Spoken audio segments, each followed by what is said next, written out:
यकरे की अरिया माझी रिझवाईनी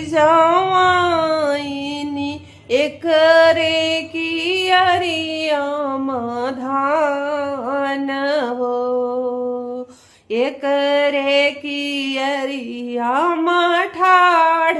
दुलाहे राम घरिया घरिया चढ़ै रूप हो यकरे की अरिया मठाड़ दुलाहे राम घरिया घरिया चढ़ै रूप हो कि तू दुलहे हो सचवा के ढारल कि तू है गढ़ल सोनार हो कि